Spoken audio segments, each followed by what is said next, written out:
I'm Jim Carpenter here on behalf of Mr. Sloan. Mr. Sloan brought this action against the Department of Transportation as a citizen, and he brought it because the Department of Transportation is governed by a statute that says that when they procure, they must procure from a bidder whose bid is received.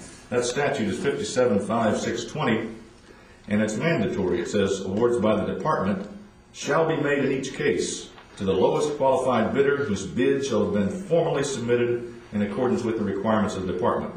There are two parts of that statute, and two things that the Department of Transportation should analyze when they receive bids. One, is it the lowest price? And number two, is it submitted in accordance with the requirements? Those are the only two things that the department is authorized to look at in letting contracts for construction.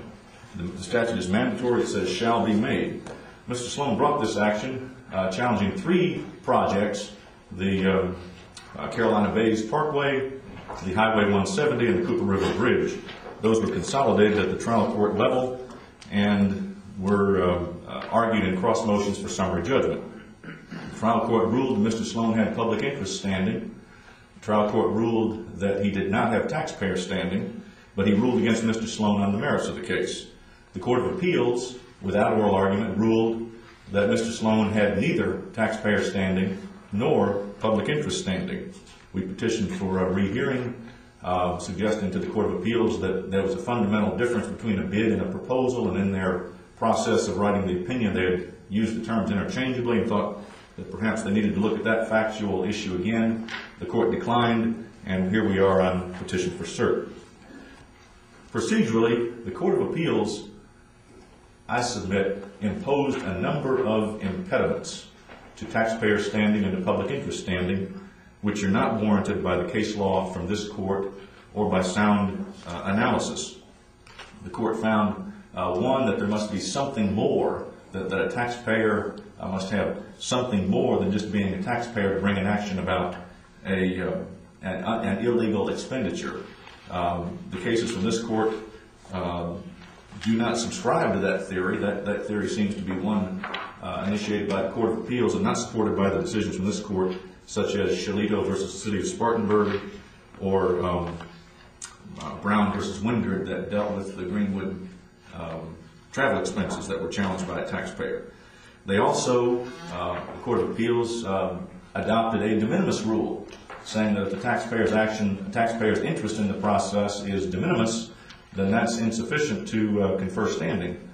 But I think when you think about it, every taxpayer action is going to relate to a de minimis amount of money, because you have one of hundreds or thousands or possibly even millions of taxpayers contributing to the sum at issue. But the cases have held that if the taxpayer contributed to the sum at issue, then that's sufficient to confer taxpayer standing. And the de minimis rule, again, is not warranted by this court. And as we noted in our reply brief, 3/4 of the states in this country allow taxpayer standing to citizens who challenge actions by states and not just municipalities or counties. Another impediment the Court of Appeals raised was they said that because there was not a constitutional challenge here, then Mr. Sloan didn't have standing, that a constitutional challenge was required. But if we look at the language of the cases from this court, it is merely an illegal act and not a constitutional challenge that warrants taxpayer standing. The Court of Appeals suggested that a disappointed proposer had more of an interest than Mr. Sloan, that a disappointed proposer has no statutory scheme under the Department of Transportation by which he can make a challenge to a decision to choose someone else's proposal rather than his. So that's taxpayer standing. Public interest standing, this court has addressed recently in two other cases by Mr. Sloan. One was Sloan versus the governor, Sanford, and in that case, the court did not find some of these barriers that the Court of Appeals raised. In Sloan versus Sanford. And stopping you there for a moment, Mr. Carpenter, the court's rulings in Sloan against Wilkins, Sloan against Sanford, Sloan against Greenville County, and our previous rulings in cases like Carolina Alliance, this court is in essence has a very flexible and liberal standard about issues of public importance, does it not?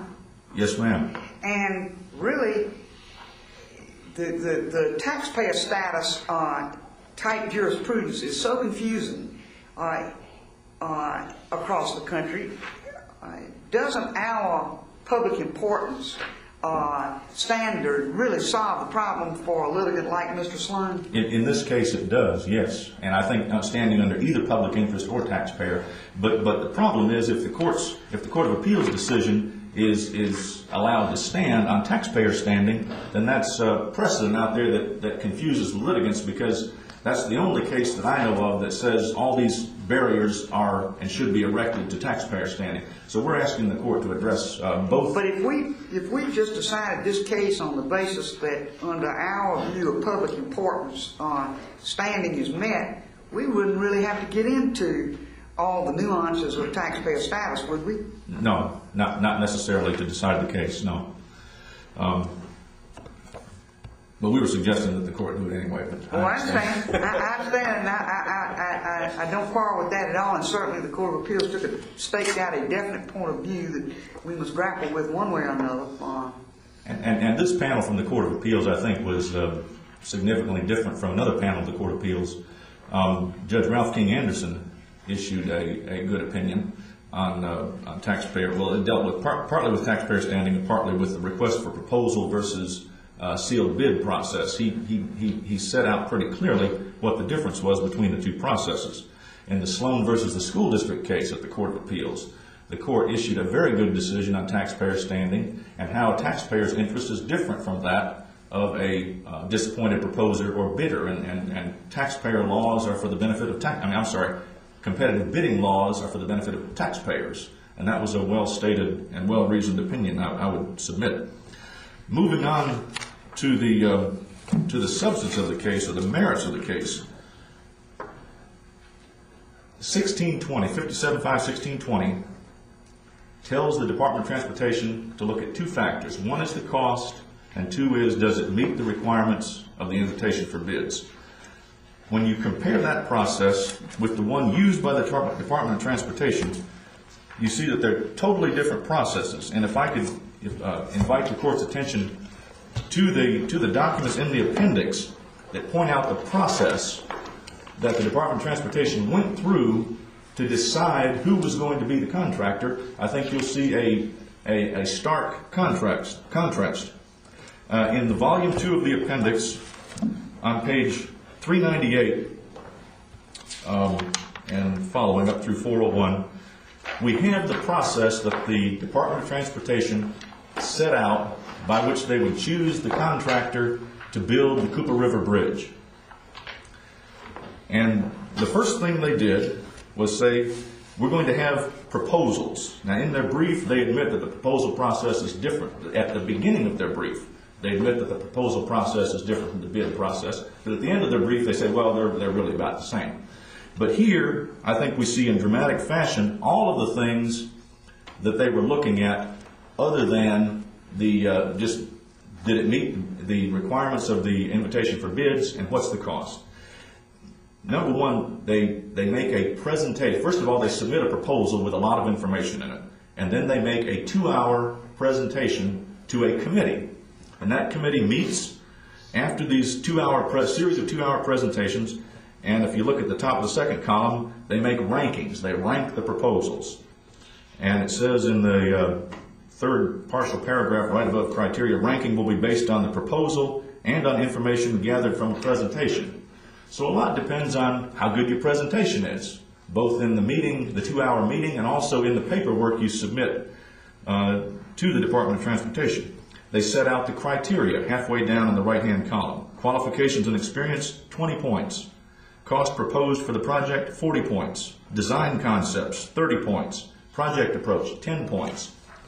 But they don't, and then they give several sub-criteria that relate to each of these four, but they don't say how many points each particular criterion is worth. That's totally up to the evaluators, who make a subjective judgment about how many out of 20 or how many out of 40 or how many out of 30 points each of these criteria, that each proposer should be awarded under each of these criteria.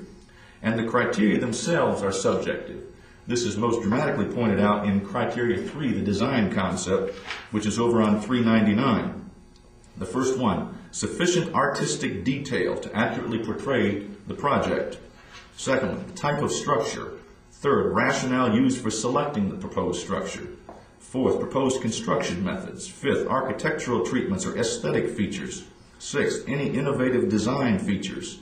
Seventh, the feasibility of constructing the proposed design. All these are very subjective, both from the point of the proposer and from the point of the evaluators. The evaluators are given no firm guidelines on even how to evaluate. And you go through all four of those, and they're filled with subjective criteria. But the real kicker is over on page 400. Page 400, the next to the last paragraph, it says, SCDOT reserves the right to modify the weighting of any or all of the evaluation criteria. That makes the whole process totally subjective. I'm not here to argue that it's a bad process. I'm here to argue that it is totally different from the bid process. The bid process is objective, like choosing a valedictorian. This process... We have disputes over that now. But at least it's objective. This process is like choosing the homecoming queen. Now they come in here and argue, well, the homecoming queen was also the valedictorian, so everything is okay. And that's not the issue. The issue is, did they follow the statutory process? Did they do it by bids, where only two factors are looked at, the cost and was it responsive? And the answer... You're saying that 1620 is the be-all and end-all on it. It's the statute that says that for these kind of contracts, the lowest qualified bidder is the one that you... It's the only statute that governs them, yes, ma'am. Now, as I understand it, you are not arguing that, which I believe Mr. Sloan may have argued in some other cases, but you are not arguing here that an RFP type methodology, a request for proposal methodology, is completely out under any state law. You're just saying that it cannot be used in this particular situation. Yes, ma'am. This is the only statute. 1620 is the only statute that applies to construction. It governs all construction processes. All construction contracts shall be made in each case, is the language of the statute, to the lowest qualified bidder whose bid shall have been formally submitted. This statute governs all construction processes. Now they have come along... For the Department of Transportation. That's right. And that's what I was asking. Yes, ma'am. You know, we have RFP disputes and proposals with respect to many other state agencies under the Consolidated Procurement Code. That's not at issue here. Your contentions are focused on authority of DOT under the statutes that pertain to it. That's exactly right. Because DOT is, when procuring bridges and roads, is specifically exempted from the Consolidated. Exactly. They don't follow the Consolidated Procurement Code on the front end. So that's right. Whatever regulations are dealt with for DOT construction projects, you got to look at their statutes. That's right. And these statutes, now there have been a number of arguments raised trying to get them out of following this statute. They say the State Infrastructure Bank, the deal with financing, superseded this, but there's no clear conflict between this and the State Infrastructure Bank. Right. They used the Brazier case and those about the innovative financing to say that authorizes innovative bidding. You say no. They're two different things. Finance, which is obvious, but they're bidding. Financing is one thing, and the manner in which you select the source is another thing. So they've raised a number of arguments against that, but none of them, and we've responded to all of them in our brief. None of them, I don't think, are adequate to change the statute under which they have been governed for about 70 years. So we're asking the court to rule that Mr. Sloan does have standing and remand this for a hearing on the merits of the issues that he raised. Thank you, Mr. Carpenter.